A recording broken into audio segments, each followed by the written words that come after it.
మహిళలకు ఉచిత బస్సు ఎంత దూరం ఎంత భారం? టీడీపీ ఎన్నికల హామీల్లో మహిళలకు ఆర్టీసీ బస్సుల్లో ఉచిత ప్రయాణ సౌకర్యం కల్పించడం కూడా ఒకటి. ఈ హామీని అమలు చేయకుండా కూటమి ప్రభుత్వం మహిళలను మోసం చేస్తుందని వైసీపీ ఎంతగా దుష్ప్రచారం చేసినప్పటికీ సీఎం చంద్రబాబు నాయుడు గారు ఏమాత్రం తగ్గలేదు, తొందరపడలేదు. ఇటువంటి పథకాన్ని ఇప్పటికే అమలు చేస్తున్న తెలంగాణ, కర్ణాటక, తమిళనాడు రాష్ట్రాల అధికారులను పంపించి దాని సాధక బాధకాలపై లోతుగా అధ్యయనం చేశారు. తర్వాత వచ్చే నెల ఆగస్టు 15 నుంచి అమలు చేయబోతున్నట్లు ప్రకటించారు. ఈ వీడియోని కానీ ఎక్కడ స్కిప్ చేయకుండా పూర్తిగా చూడండి. అలాగే మీ ఫ్రెండ్స్కి, ఫ్యామిలీ మెంబర్స్కి షేర్ చేయండి.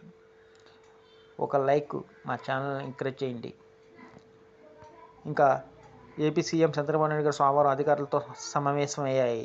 ఈ పథకం గురించి చర్చించారు. మహిళలకు ఉచిత ప్రయాణం సౌకర్యాన్ని కల్పిస్తూనే ఎంత రాయితీ పొందుతున్నారో తెలియజేసేందుకు టికెట్ ధరను వారు కూడా సూచించారు. ఈ పథకం అమలు చేయడం ఖాయమని స్పష్టమైంది. కానీ ఇది వరకు ఒకరిద్దరు మంత్రులు ఈ పథకం కేవలం జిల్లా సరిహద్దుల వరకే మాత్రమే పరిమితమని చెప్పారు. ఈ పథకం వలన ఆర్టీసీపై చాలా ఆర్థిక భారం పడుతుందని, దీన్ని ప్రభుత్వమే భరించాల్సి ఉంటుంది కనుక ఆ భారం తగ్గించుకునేందుకు జిల్లా సరిహద్దుల వరకు ఉచిత ప్రయాణం పరిమితం చేయాలనుకుని ఉండవచ్చు.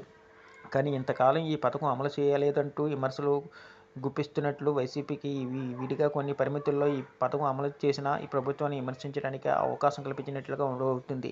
త్వరలోనే దీని విధివిధానాలు, దానిపైన ప్రభుత్వం ఈ పథకాన్ని ఏ విధంగా అమలు చేయబోతుందనే పూర్తి స్పష్టత ఇంకా ఇవ్వలేదు.